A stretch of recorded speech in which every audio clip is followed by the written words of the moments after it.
Welcome to Cursed Corridor. Today we have 3 horror true stories. Story number 1. A Deadly Exorcism. On August 19th, 2016, 26-year-old Kennedy Ife began to exhibit peculiar behaviors and made crude and disturbing remarks. He became aggressive towards his family. He bit his father, threatened self-harm by wanting to cut his own penis, and claimed a snake or python lived inside him.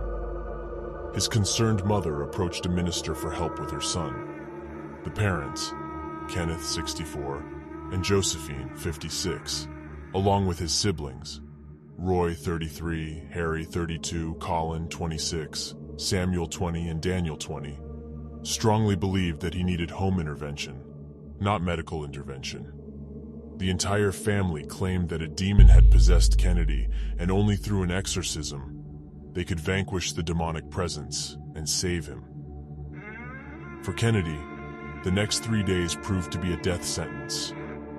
They tied him down using handcuffs, cable ties, and rope, and prayed over him. The father instructed each son to guard Kennedy and use as much force as needed to restrain him. Being restrained for 3 days took a toll on a man clearly suffering from a mental disorder. He needed medical assistance, but instead, he got a family of kooks who thought tying him down and using excessive force would expel the demon from within him.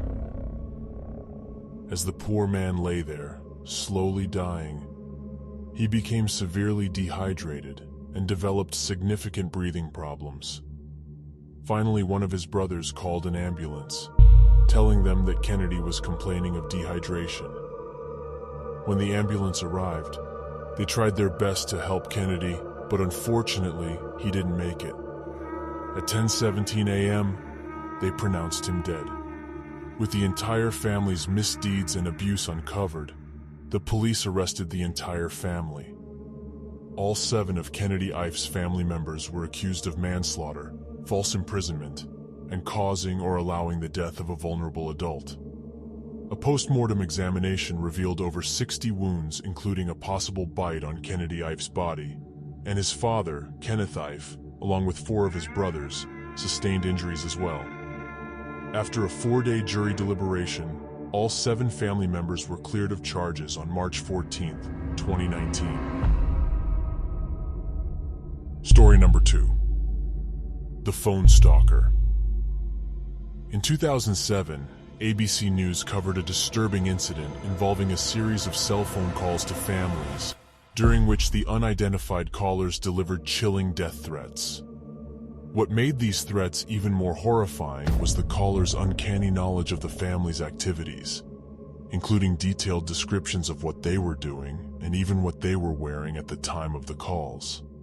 The families involved in this distressing situation reported receiving relentless calls at all hours of the night, where the caller threatened harm not only to their children, but also to their pets and grandparents. To make matters worse, the caller left voice messages containing recordings of their private conversations, including one with a local police detective. What adds to the fear and anxiety is the caller's eerie ability to know intimate details about the families, what they are wearing, and their current activities. Despite months of investigation, the authorities appear to be at a loss in their attempts to put an end to these terrifying calls. The unsettling situation persisted for months, as the Kuykendall family reported receiving calls from an unidentified person with a scratchy voice, making terrifying threats to slit their throats. As the Fircrest Wash police attempted to identify the culprit, they made a shocking discovery. The calls were traced back to the Kuykendall's own phones, even when they were turned off. The distressing situation escalated further. Not only were the Kuykendall family and 2 other Fircrest families victims of these menacing calls, but they also believed that the callers were using their cell phones to spy on them. The hackers seemed to have an alarming level of insight into their daily lives, knowing their whereabouts, activities, and even what they were wearing. To add to the distress, the callers had recorded private conversations, including one that took place during a meeting with a local detective. Story number 3. The Crying Lady in the Dakota. In the heart of New York City, the Dakota Building stood majestically, its grandeur capturing the imaginations of all who passed by. Steeped in history and shrouded in mysteries, the Dakota had its share of stories, but none as haunting as the legend of the Crying Lady. Decades ago, the Dakota was home to a renowned actress, Isabella Montgomery, whose ethereal beauty and unmatched talent graced the silver screen. The world was captivated by her performances, but behind the allure, Isabella bore the weight of a personal tragedy. Her beloved husband, Theodore, had perished tragically in a car accident, leaving her heartbroken and inconsolable. As days turned into months and months into years, Isabella's grief remained unyielding, earning her the moniker, the Crying Lady. It was said that her sorrowful wails echoed through the corridors of the Dakota as she mourned the love she had lost.